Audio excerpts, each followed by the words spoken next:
টানা 40 minute shower নিয়ে বের হয় আয়ান। পরনে আশ কালারের ট্রাউজার আর কালো গেঞ্জি পরিহিত।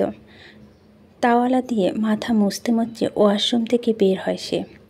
ঠিক করা দেওয়ালের ঘড়িটা দিকে তাকিয়ে দেখে 3টা 10 মিনিট। লাঞ্চ টাইম অনেক আগেই পার হয়ে গেছে। লম্বা শাওয়ারটা নেওয়াতে প্রচণ্ড খিদে পেয়েছে। এই মুহূর্তে আপাতত পেট পূজা করা দরকার। আসার সময় বাহির থেকে খাবার নিয়ে এসেছিল রেস্টুরেন্ট থেকে। ডাইনিংয়ে রেখে এসেছিল সে। হালকা পাতলা মাথাটা মুছে নিয়ে হাতে ফোনটি চেপে ধরে পা বাড়ায় ড্রয়িং রুমের দিকে। লন্ডন অ্যাপার্টমেন্টে একা থাকে সে। পরিবার সবাই যাওয়ার পর থেকে বাহিরের খাবার খায় সে। মাঝে মধ্যে সময় হলে নিজে রান্না করে টুকটাক। তেমন কিছু রান্না করতে জানে না, তবে চাল ডাল চিকেন নিজের জন্য কফি এতটাই আয়ত্তে এসেছে এতদিনে। ডাইনিংয়ের সামনে দাঁড়িয়ে ফিহাকে হোয়াটসঅ্যাপে ভিডিও করে। খাবারগুলো প্যাকেট থেকে একে একে ছাড়াতে থাকে। নিজের প্লেটের খাবার নিতে নিতে ফোনের স্ক্রিনে ভাসমান হয় ফিহার হাস্য উজ্জ্বল চেহারাটি। আয়নকে ফোনের স্ক্রিনে দেখতে পেয়ে লাফে ওঠে ফিহা। পেরার সাথে সাথেই চঞ্চল ভঙ্গিতে বলে উঠল, ভাই এতক্ষণ লাগে একটা ফোন করতে তোমার? সেই কখন থেকে তোমার অপেক্ষায় বসে আছি আমি। প্যাকেট থেকে খাবার ছাড়াতে ক্লান্তিতে দারুণ হাসল আয়ান। ফোনের স্ক্রিনে বনে উত্তেজিত ফেস দেখে দুষ্ট কণ্ঠে বলল, বাহ, যে বয়সে মেয়েরা জামাই করে সেই বয়সে বোন আমার ভাই ভাই করছে। ব্যাপার কি তোর ফুহু? আয়নের কথা সাথে সাথে ক্ষিপ্ত ভঙ্গিতে চিৎকার করে উঠল ফিহা। ভাই? ফিহা চিৎকার ফোনের স্ক্রিনে ভুরু কুচকে তাকান আয়ান। নিজের একটা ভুরু উঁচু করে বলে উঠে, তাই নাকি? ও পরেরটা বল শুনি। তোর মতলবটা আমার ঠিকঠাক মনে হচ্ছে না। নিশ্চয়ই কিছু খাওয়ানোর দাবি কল করেছিস আমায়। তোর অপেক্ষা মানেটা হলো ঝুড়ি ভরা আবদার। এবার পয়েন্টে আয়, ফটাফট মতলবটা প্রকাশ কর শুনি। আয়নের কথা এবার নড়ে চড়ে বসে ফিহা। বিষয়টা সত্যি ওর কিছু চাই, আর তার জন্য ব্যস্ত ভঙ্গিতে একের পর এক কল করেছে আয়নকে। তবে যে শুধু নিজের চাওয়া থেকে কল করেছে এমনটা নয়, আরও একটা বিষয় আছে, সেটা হলো মায়া। আয়নের সাথে মায়া বিয়ে ঠিক করা হয়েছে আজ। সেই খুশিতে সংবাদটা ভাইকে প্রথম জানাতে চায় ফিহা। গত 1 বছর ধরে ফিহা জানে আয়নের যেন মায়াকে ঠিক করে রেখেছেন নিজের নানুমা হেনা খান। ফিহাকে বাংলাদেশে আসার বেশ কয়েকদিন পর এই কথাটা জানতে পারে সে। নিজের মাও নানুমাকে এই বিষয়ে আলোচনা করতে শুনতে পায়। সেও চুপিসারে পিছনে দাঁড়িয়ে কথাগুলো শুনছিল সেই দিন। আয়নের মাও আপত্তি করেনি সেই দিন। বলেছিল আয়ান রাজি হলে তার কোনো আপত্তি নেই মায়াকে ছেলে বউ বানাতে। তবে আয়ান দেশে না আসা অবধি তাকেই বিষয় নিয়ে জানাতে নিষেধ করেছিল মেহেরবান। হেনা খানও রাজি হয়েছিল এই বিষয়। আয়নের জানা নেই ঘটিত বিষয় কথাগুলো, আয়ান মায়ের বিয়ে ঠিক করার কথাগুলো। তবে সেই দিন ফিয়া বেশ খুশি হয়েছিল। মায়াকে বেশ মনে ধরেছিল তার। হৃদমায়া বিয়েটা বাতিল হতে বেশ কষ্ট পেয়েছিল ফিহা মায়ার জন্য, কিন্তু পর মুহূর্তে আয়নের সাথে মায়ের বিয়েটা নিয়ে কথা বলতে বেশ খুশি হয়েছিল ফিহা। আর সেই দিন থেকেই ফিহা মায়ের সাথে বেশি মেলামেশার চেষ্টা করে। একটা বন্ধুমহল বানায় মায়ার সাথে। মায়ার নানান মুহূর্তের ছবি ইচ্ছাকৃতভাবে পাঠাতো আয়নের ফোনে। তবে মায়া একান্তই একা কোনো ছবি আয়নকে পাঠাতো না। পরিবারের সবার সাথে দলবদ্ধভাবেই থাকতো এমন ছবি পাঠাতো ফিহা। প্রতিটা ছবিতে মায়ার সাথে কেউ না কেউ থাকবেই। তবে ফিহা এমনটা ইচ্ছাকৃতভাবে করত আয়নের মনের অবস্থা জানতে, যাতে আয়ান স্বেচ্ছায় ফিহার কাছে মায়া সিঙ্গেল ছবি চায় সেজন্য। কিন্তু আজ পর্যন্ত আয়ান সেটা করেনি কখনো। মায়া কোনো সিঙ্গেল পিক চায়নি ওর কাছে। এতে ফিহা বেশ হতাশ হতো। তবে তার ঠিক পর মুহূর্তে এতটা বুঝতে পারল আয়ান ফিহার কাছে নিজের মনের ভাব প্রকাশ করতে চায় না। ব্যাস এইটুকুই। আয়নের মনে সুপ্ত অনুভূতি আছে মায়ার জন্য, সেটাও বেশ কয়েকভাবে প্রমাণ পেয়েছে সে। এই যেমন ফিহা আয়ানকে এত পিক পাঠানোর পর আয়ান কোনো দিন ফিহাকে বলেনি যে ফিহা তুই এসব পিক কখনো পাঠাবি না আমাকে, তোর এত পিক পাঠাতে হবে আমাকে? হ্যাঁ, একদম বাজে লাগে আমার কাছে। ছেলে মানুষ ফোনে এত পিক থাকতে নেই, জানিস না তুই? কখনো বলেনি আয়ান। বরং ফিহার পাঠানো পিকগুলো দীর্ঘ সময় নিয়ে আয়ান অনলাইনে বসে দেখত। তা ঠিক বুঝতে পারত ফিহা। পিক পাঠানোর পর অনেকটা সময় নিয়ে আয়ানকে অনলাইনে দেখতে পেত সে। ফিহার ধারণা আয়ান এতটা সময় নিয়ে অনলাইনে বসে বসে তো আর নিজের বোন, মা, নানুমা, নানা ভাইকে দেখবে না? মায়ের পাশে, তাই না? অবশ্যই তাদের রেখে শুধু মায়াকে দেখবে, এতটাই স্বাভাবিক।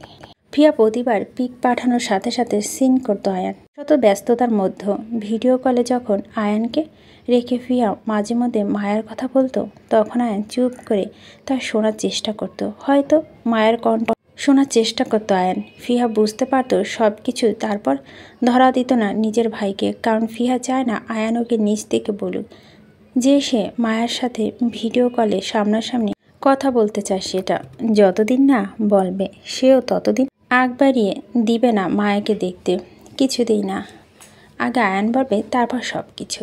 ফিহা নড়ে চড়ে বসে বলল, মতলবটা খুব অল্প ভাই। আপাতত আমার কিছু ড্রেস লাগবে ডিজাইনার, তুমি আসার সময় লন্ডন থেকে নিয়ে আসবে। আমি তোমাকে হোয়াটসঅ্যাপে ড্রেসগুলো পিক পাঠিয়েছি, চেক করো। ফিয়ার মতলবের কথা শুনে হাসলো আয়ান। ডাইনিং চেয়ারে টেনে বসে পড়ে, প্লেটের ওপর চামচ চালাতে চালাতে বলল, আমি কারো যেন ড্রেস নিতে পারবো না, সরি। তোর প্রয়োজন হলে আম্মু কিনে চলে আয় এখানে, নিজের কাজ নিজে কর, আমাকে খাটানোর ধান্দা ছেড়ে দে। আমি মহাব্যস্ত মানুষ, নিজে জানটা নিয়ে কোনো রকম বাংলাদেশে আসবো, সেটাই অনেক, আমাকে জ্বালাস না। তোর ফালতু ব্যাগ বহন করার সময় আমার নেই, বুঝলি? আয়নের কথায় ক্ষেপ্ত দৃষ্টিতে তাকায় ফিয়া। সামান্য কয়েকটা ড্রেস আনবে, তাতেই তার জান বের হয়ে যাবে। কথা শুনে গাল জ্বলে উঠল ফিহার। নিজের ভাইয়ের বিয়েতে পরার জন্য কয়েকটা ডিজাইনার ড্রেস চাই ওর। সেই সামান্য আবদারটুকু রাখতে নারাজ তার পাষাণ্ড ভাই। ফিয়া নিজের রাগ দমন করতে না চেয়ে চট করে রাগী গলায় বলে উঠল, ভাই আমার ড্রেসগুলো তোমার কাছে ফালতু মনে হচ্ছে? হ্যাঁ, সামনে বিয়ে, তাই আমার এই ডিজাইনার ড্রেসগুলো চাই। তুমি নিয়ে আসবে আমার ড্রেসগুলো সেখান থেকে। আমি এত অল্প সময়ের মধ্যে যেতে পারবো না লন্ডন। শপিং নিয়ে লন্ডন টু বাংলাদেশ দৌড়াদৌড়ি করলে একদিকে বিয়ে দিন পার হয়ে যাবে আমার। আম্মু মানবে না বিষয়টা, বুঝতে পারছো? ঝামেলায় আছি আমি। তুমি আমার ড্রেসগুলো না আনলে বিয়ে আমাকে ড্রেস ছাড়াই ঘুরতে হবে, তাই বুঝতে পারছো কতটা জটিল সমস্যায় সমাহিত আমি। তাই সমস্যাটি আর না বাড়িয়ে সমাধান করো জলদি প্লিজ। ফিহার মুখে বারবার বিয়ের শব্দটি কানে আসতে চমকে উঠে আয়ান। চামচ তুলে খাবার মুখে দিয়ে তীক্ষ্ণ দৃষ্টিতে তাকায় সেদিকে। কৌতূহল বসে কপালে কুচকে প্রশ্ন করে ফিহার উদ্দেশ্যে, বুঝলাম তোর জটিল এবং কঠিন সমস্যাটি, কিন্তু বিয়ে? কিসের বিয়ে? কার বিয়ের কথা বলছিস তুই? সেটা বল আগে। কার বিয়ে? তোকে ড্রেস ছাড়া ঘুরতে হবে শুনি সেটা? তারপর না হয় ভেবে চিনতে দেখা যাবে কি করা যায়। তোর কঠিন এবং তরল সমস্যাটা কি থেকে কি বলে ফেলছে আয়ানকে। বিষয়টি বোধগম্য হতেই কাচুমাচু করে ফিহা। আয়ানকে কিছুতেই বলা যাবে না মায়ার সাথে তার বিয়ে বিষয়টি চলছে। বলে হেনা খান আস্ত রাখবে না, ফিহাকে কড়া নির্দেশ আছে হেনা খানের আয়ানকে বিষয় কিছু না বলার জন্য। কিন্তু ফিহার মুখ ফসকে আয়ানকে বিয়ে কথাটা বলে ফেলল। এখন নিশ্চিত আয়ান এটা নিয়ে পেঁচাবে। আয়ান অনেক বিচক্ষণতা মানুষ, এই বিষয়ে বেশি কথা বল ধরা খেয়ে যাবে সে। আবার এড়াতে গেলেও যদি নিজের মার কাছে ফোন করে জানতে চায় এই বাড়িতে কার বিয়ে হচ্ছে সেটা নিয়ে, তাহলে ফিহা সাংঘাতিক বাজেভাবে ফেসে যাবে সবার কাছে। তাই ফিহা এ নিয়ে বিনিয়ে থমথমে গলায় বলল, আছে একজনের, তোমাকে বলা যাবে না। তুমি শুধু ড্রেসগুলো এনে দাও আমার, তাহলেই হবে। নির্বিঘ্নে খাবার মুখে তুলতে তুলতে বলল আয়ান। তাহলে ড্রেসের কথা ভুলে যাও। কাচুমাচু করে আবারও একই কথা বলল ফিহা। বললাম তো ভাই, তোমাকে বলা যাবে না। সমস্যা আছে, কেন বলা যাবে না? কপাল কুচকে এমনি। ফিহার কথা তেমন একটা গুরুত্ব দিল না আয়ান। নির্বিঘ্নে খেতে খেতে আবারও স্বাভাবিক কণ্ঠে বলল আয়ান, আচ্ছা তোকে আর বলতে হবে না, যাও আমি নিজেই আম্মুকে ফোন করে জেনে নিব বাংলাদেশে কার বিয়ে হচ্ছে সেটা। ভয়ে চমকে উঠে দূরত্ব বলল ফিহা, ভাই খবরদার, একদমই আম্মুকে ফোন করবে না তুমি এই বিষয়ে। সন্ধিহান দৃষ্টিতে তাকিয়ে বলো, কেন করব না? আর তোর কথা আমাকে কেন শুনতে হবে শুনি? ভয়ে হাফশ্বাস করতে করতে বলল ফিহা। আমি তোমার কেন উত্তরটা দিলে? তুমি কিন্তু আম্মু বা বাড়ির কাউকে কোনো ফোন করে কিছু বলতে পারবে না। ভাই প্রমিস করো। ফিয়া হাসফাস দেখে সিরিয়াস হয় আয়ান। কিছু তো একটা চলছে বাংলাদেশে যা তার অবগত নয়। কিন্তু সেটা কি? ফিয়া বা কার বিয়ে নিয়ে এতটা উত্তেজিত? আয়ান মুখে খাবার তুলে নিয়ে গম্ভীর কণ্ঠে বলল, ডান। বল এবার। খানিকটা মিনমিন করে বলে ওঠে, মায়ার বিয়ে। আতঙ্কে উঠল আয়ান। হাত থেকে সশব্দে চামিচটি পড়ে গেল প্লেটের উপরে। শরীরটা যেন মুহূর্তে কম্পন সৃষ্টি হলো তার। ফিয়া বাকি কথাগুলো শোনার আগে আতঙ্কিত কণ্ঠে বলল, মায়ার বিয়ে? মাথা নাড়িয়ে সম্মতি জানিয়ে বলল, চাপা কণ্ঠে বলল, হোয়াট? কখন? কবে? কিছুদিনের মধ্যেই। রাগে রিরি করে উঠে আয়ান। নিজের পরিবারের ওপর রাগ হচ্ছে ভীষণ। সামান্য ছোট একটা মেয়েকে বারবার বিয়ে দেওয়া নিয়ে নিজের পরিবারের এতটা উত্তেজিত হওয়াটা ভীষণ বিরক্তর কারণ হয়ে দাঁড়িয়েছে আয়ান। মায়া খুব ছোট, পড়াশোনা করার বয়স ওর। আগে পড়াশোনাটা শেষ করুক, তারপর না হয় বিয়ে নিয়ে চিন্তা করা যাবে। আপাতত ইন্টার পাসটা তো করুক। মায়াও বড় হোক, তারপর না হয় বিয়ে। তাছাড়া যার তার কাছে কেন বিয়ে দিবে মায়াকে? তার মতামত নিয়েছে, মায়াকে অন্য জায়গায় বিয়ে দিচ্ছে, সেটা নিয়ে নেয়নি তো। তাই আয়ানের মত নেই এই বিয়েতে। বিয়েটা ক্যান্সেল এখানে। কিছুতেই এই বিয়েটা হতে দিবে না সে। হোক যত ভালো ছেলে, তারপর মায়াকে অন্য ছেলের সাথে বিয়ে দিবে না। বাংলাদেশের কি ভালো ছেলে অভাব আছে নাকি মায়ার জন্য? আয়ানও তো একজন ভালো ছেলে। তাহলে একটা বছর ধরে সে মায়ের সব কিছু পর্যবেক্ষণ করেছে নীরবে। নিজের আপনজনের মধ্যে একজন ভাবতেও শুরু করেছে সে। আর মায়া আপনজন হলে আয়নের অধিকার আছে মায়ের সকল ছোট বড় বিষয়ে কথা বলার। মানছে সে সবার সামনে মায়ের নাম মুখে নেয় না। মায়ের সাথে কখনো ফোনে কথা বলেনি। মায়াকে সরাসরি ভিডিও কলে একটা নজর দেখতে চায়নি। তার মানে এই না সে মায়াকে কখনো ফিল করতে পারেনি। আয়ন চায় মায়াকে সরাসরি দেখবে, খুব কাছ থেকে মায়াকে দাঁড় করিয়ে মন ভরে দেখবে। তাই সে কখনো ভিডিও কলে দেখার আবদার করেনি ফিয়ার কাছে। ফিয়া পাঠানো হাজারটা ছবি আছে তার ফোনে। একটু সময় পেলেও বসে যায় মায়ের ছবিগুলো দেখতে। এক দৃষ্টিতে তাকিয়ে থাকে মায়ের প্রতিটা মনোমুগ্ধকর ছবিতে। প্রতিটা ছবি কথা বলে। ফিয়ার সাথে আড্ডায় মায়া মুক্তজরা হাসিতে কথা বলার ধরন। হেনা খানের পড়ানোর সময় মায়া গাল ফুলে রাখা, আরাফ খানের সাথে বারান্দার মধ্যে মায়ের চায়ের আড্ডায় গল্প করা, কাঁধে ব্যাগ চাপে স্কুল ড্রেস মালাকে সাথে নেওয়া, এই রকম কথা বলে অসংখ্য ছবি আছে মায়া আয়ানের ফোনে। মায়ের প্রতিটা ছবি মুগ্ধ হতো আয়ান। ফিয়া ইচ্ছাকৃতভাবে আয়ানকে যে মায়ার ছবিগুলো বেশি বেশি পাঠাতো তা ঠিক বুঝতে পারত সে। প্রথম যেদিন মায়াকে দেখছিল আয়ান ছবিতে, তখন মায়া আয়ানদের বাসায় ছিল। সোফার মধ্যে হেনা খানের পাশে সাদা ফ্রকে জড়সড় হয়ে বসেছিল মায়া। আয়ান বিস্মিত দৃষ্টিতে তাকিয়েছিল মায়ার গোল গোল চেহারায়। তখনও আয়ান স্বাভাবিক ছিল, কিন্তু অস্বাভাবিক হতে লাগলো ফিহার রোজকার কর্মকাণ্ড। রোজ আয়ানকে নিয়মমাফিক পিক পাঠাতো মায়ের সম্পর্কে, রোজ দুষ্টু মিষ্টি কথাগুলো আয়ানকে ফোন করে শোনাতো। মায়ের মন খারাপের কথাগুলো ভয়েস করে আয়ানকে পাঠানো। সব কিছু ছিল আয়ানের জন্য অস্বাভাবিক হয়ে ওঠার কারণ। তা জানতেও আয়ান একটু একটু করে ফিল করতে থাকে মায়াকে। সেই অনুভূতিটা গত একটা বছরে অনেকটা গাঢ় হয়ে মায়াকে নিয়ে। আজকাল মায়ের ছবিটা না দেখে ঘুমটাও হয় না তার। নিজের এই কঠিন গুরুতর সমস্যা নিয়ে হুট করে শুনতে পায় মায়ের বিয়ের সংবাদটি, যেটা সে কোনোভাবেই মেনে নিতে পারছে না এই মুহূর্তে। আয়ান নিজেকে শক্ত রাখে ফিয়ার সামনে, অন্তত গভীর হওয়ার চেষ্টা করে বলল, মেয়েটা এখনও ছোট, এই বয়সে কিসের বিয়ে ওর? কোনো বিয়ে ঠিক হবে না। সব কিছু ক্যান্সেল করতে বল নানুমাকে। আমাকে কেন এই বিষয়ে আগে জানানো হয়নি? আমি কি কিছু না পরিবারের মধ্যে? সবাই আমাকে বাদ রেখে কাজ করতে চায় কেন? মায়ের বর নামটা আয়ান, সেটি গোপন রাখল ফিয়া। আয়ানকে বাজানোর জন্য দ্রুততার সঙ্গে বলল, একদম বিয়ে ক্যান্সেল করা যাবে না বলে দিলাম ভাই। 1 বছর ধরে মায়ের বিয়ে ঠিক হয়ে আছে একজনের সাথে। এখন হুট করে বিয়ে ক্যান্সেল করার প্রশ্নই আসে না। আর তোমাকেও বা কেন বলতে হবে মায়ের বিয়ে? হ্যাঁ, তুমি কি মায়াকে নিয়ে কোনোদিন কোনো বিষয়ে কথা বলছো যে আজ তোমাকে মায়ের বিয়ে বিষয়টা জানাতে হবে আমাদের? তাছাড়া তুমি দেশে আসতেও চাও না, যেখানে আমার কি করব বলো? তাই আমার সবাই ভাবলাম তুমি দেশে আসার আগে আমরা মায়ের বিয়েটা সেরে ফেলবো তাড়াতাড়ি করে। কিন্তু আমার বোকামির জন্য তোমাকে বলে ফেললাম আমি। এখন তুমি কিন্তু আমাকে প্রমিস করেছো মাকে বলা যাবে না এই বিষয়ে, কথাটা মনে রেখো কিন্তু। আয়নের রাগ বাড়ান্তর আগে কটমটো করে চাপা স্বরে বলল আয়ান, ফোন রাখ তুই। কথাটা বলে ফিয়া অপেক্ষা না করে নিজের কলটি কেটে দেয়। নিজের রাগ কন্ট্রোল করার চেষ্টা চালায়, বড় বড় নিঃশ্বাস নিয়ে। আর তারই মধ্যে আবার টুং করা মেসেজের শব্দ কানে আসে আয়নের। ফিয়া মেসেজ করে কিছু পাঠিয়েছে আবার।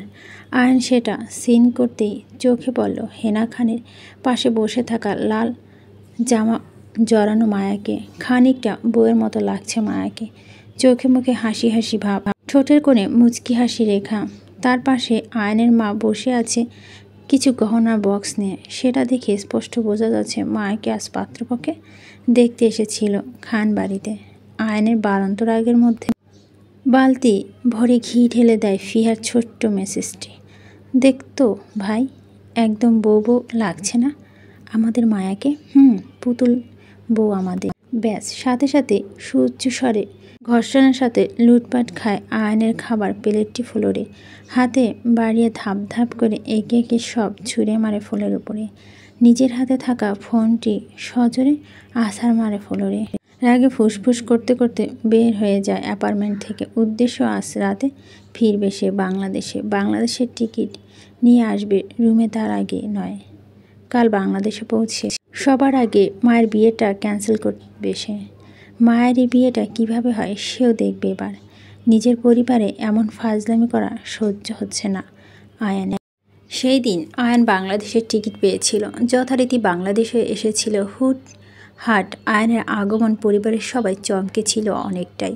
আনন্দিত মুখরিত হয়েছিল পরিবারের লোকজন। আয়ানের বাংলাদেশে আসার একদিন পর আগমন ঘটেছিল হেনা খানের চৌধুরী বাড়ি ম্যানশনে, অর্থাৎ আয়ানদের বাসায়। সেই দিন মায়াকে সাথে আনেনি তিনি, একা এসেছিল মায়াকে স্কুলে পাঠিয়ে। আয়নের সাথে নিজের গুরুত্বপূর্ণ কথাগুলো সারতে মূলত হেনা খানের এই আগমনে ছিল। মায়াকে এই বিয়ে সম্পর্কে এখনও কেউ অবগত করেনি। আগে আয়নকে রাজি করিয়ে তারপর না হয় মায়াকে সবটা জানাবে তিনি, এমনটা ছিল হেনা খানের মূল ধারণা। সেই দিন আয়নের সাথে কুশালিদি এবং প্রথম পর্যায়ে ভালোবাসার সকল পর্ব চুকিয়ে অবশেষে যখন হেনা খান বিনা বনিতায় ডাইনিং টেবিলে নিজের চাওয়াটুকু রেখেছিল, আয়নের কাছে বলেছিল হেনা খানের কথা অনুযায়ী আয়ানকে এবার ওনার চাওয়া পূরণ করতে হবে, তখন আয়ান তীব্র ভয়ে আড়ষ্ট হয়েছিল। এই ভেবে যদি হেনা খান উল্টোপাল্টো কিছু চায়, তা থেকে চাওয়া হিসেবে যদি বলে মায়ের বিয়েটা আয়ান নিজে দাঁড়িয়ে থেকে ভাইয়ের ভূমিকা পালন করে দিয়ে দিতে, বড় ভাইয়ের মতো দোয়া করতে, তাহলে পারবে আয়ান সেই সব কিছু করতে? না, সে পারবে না। নিজের পছন্দ মানুষকে কিভাবে অন্যের হাতে তুলে দিবে, কিছুতেই পারবে না এটা করতে সে। সেই দিন আয়ানকে চুপ করে থাকতে দেখে হেনা খান তীব্র ভরাট গলায় নিজের চাওয়াটা বলে ফেলেছিল যে তিনি চায় আয়ান মায়াকে বিয়ে করুক। আর এটা ওনার চাওয়া। আয়ানের করা ওয়াদা অনুযায়ী এখন হেনা খানের চাওয়াটা রাখতে হবে তাকে। সেই দিন আয়ান প্রচণ্ড শকড হয়েছিল। পাথরের মধ্যে ন্যায় শক্ত হয়ে ঠায় জায়গায় বসেছিল। মুখের খাবারগুলো গলা আটকে ছিল বেশ সময়। হেনা খানের চাওয়া শুধু আয়ানকে অবাক করেছিল তা নয়, হতবাক বাকরুদ্ধ বিস্মিত করেছিল অনেকটা। আয়ান তখন এক আকাশ সমান চমকিত ছিল। নিজের নানুমাকে মুখের মায়ের সাথে নিজের বিয়ের কথাটা শুনে অবাক হয়ে বিস্ময় দৃষ্টিতে তাকিয়েছিল নিজের নানুমার মুখপানে। আয়ানের বাবা মা ফিহা হেনা খান সবই তীব্র চাপা উত্তেজনা থমথমে মুখে তাকিয়েছিল আয়ানের মুখের দিকে উত্তরের আশায়। আয়ান সবাইকে নীরবে পর্যবেক্ষণ করে মায়ের বিয়ের জন্য। বরাদ্দকৃত পুরুষটি নিজেকে ভাবতেই বাকরুদ্ধ হয়েছিল সেই দিন। অবাক হয়ে বিস্মিত দৃষ্টিতে যখন ফিহার দিকে তাকিয়েছিল, দেখেছিল বোনের চোখে মুখে দুষ্টুমি রে। ফিয়া আয়ানকে বোকা বানিয়ে ঘুল খাইয়েছিল, সেটা বুঝতে বেশ একটা অসুবিধা হয়নি তার। খানিকটা লজ্জাও পেয়েছিল সেই দিন। হেনা খানের আবদার সেই দিন ফেরায়নি আয়ান। ফেরানোর প্রশ্নই আসে না। পছন্দের মানুষকে কেউ ফেরায় না, বরং সুযোগ সন্ধানে আগলিয়ে রাখে। আয়নের ক্ষেত্রেও ঠিক তাই ঘটেছিল। আয়ান নীরবে সম্মতি দিয়ে বলেছিল হেনা খান যা ভালো বুঝে তাই করবে। আয়নের কথায় সেই দিন এক আকাশ সমান তৃপ্ততা চেয়েছিল হেনা খানের চোখে মুখে। চোখ মুখ উজ্জ্বল হয়ে উঠেছিল সাথে সাথে। হয়তো হেনা খানের মায়াকে হারানোর বোঝাটা মন মস্তিষ্ক থেকে অনেকটা কম গিয়েছিল সেই দিন। হৃদের মাঝে মায়া বিয়েটা বাতিল হওয়াটা প্রচণ্ড টেনশনে ছিল তিনি। যদি মায়ার বাবা শফিকুল ইসলাম সত্যটা জানতে পেরে মায়াকে জোর করে নিয়ে যায় ওনার থেকে, সেই জন্য তিনি আয়নের সাথে মায়ের দ্বিতীয় বিয়েটা যতদূর সম্ভব দিয়ে মায়াকে নিজের কাছে রাখতে চায় চিরতরে। একবার আয়নের সাথে মায়ের বিয়েটা হয়ে যাক, তারপর না হয় মায়া বাবাকে পরে যেভাবেই হোক বোঝানো যাবে, রাজি করানো যাবে এই বিয়েটাতে মেনে নিতে। তাছাড়াও আয়ন অসম্ভব ভালো ছেলে, হীরের টুকরো ছেলে, মায়াকে অসম্ভব ভালো রাখবে। মেয়ে ভালো থাকলে বাবা হিসাবে শফিক এবং মেনে নিবে এই বিয়েটা। অবশেষে মায়াকে হারানোর ভয়টা থাকবে না আর হেনা খানের মনে। আয়নের সম্মতিটা ছিল হেনা খানের সবচেয়ে বড় তৃপ্তিটা।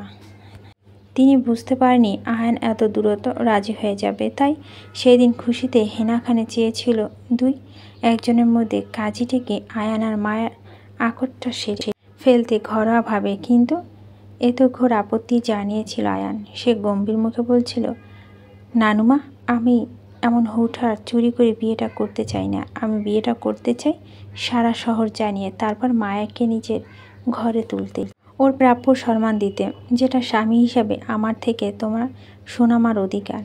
আমি সম্মানের সহিত মায়াকে ঘরে তুলতে চাই, কোনো লুকোচুরি নয়।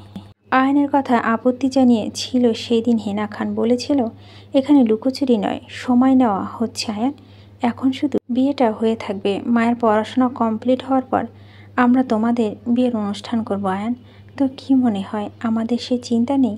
তাছাড়াও আমি পরিস্থিতির বাধ্য হয়ে তাড়াহুড়ো করে তোমাদের বিয়েটি এখন দিতে চাচ্ছি। হৃদের করা কাজের জন্য মায়াকে হারাতে হবে আমাদের। তাছাড়া মায়ের পরিবারকে সত্যটা এখনও জানানো হয়নি।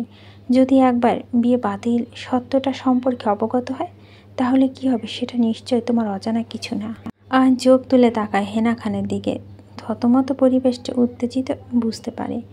হেনা খানকে আশ্বস্ত করে সন্দর্পণে বলে উঠল, আমি বুঝতে পারছি নানুমা তোমার কথাগুলো, তবে এতটা বিশ্বাস করো আমি কোনো কিছুর বিনিময় হলো তোমার সোনামাকে হারাতে দিব না। মায়া তোমার সাথে থাকবে সবসময়, আর সেটা সিওরিটি আমি দিচ্ছি তোমাকে নানুমা। আর দ্বিতীয় হচ্ছে, হৃদ মায়ের জীবন পাস্ট ছিল, সেটা ফেলে এসেছে মায়া অতীতে। আমি বর্তমান, তাই অতীত যেন বর্তমানে হাবি করে না পারে, সে সবটা লক্ষ্য থাকবে আমার।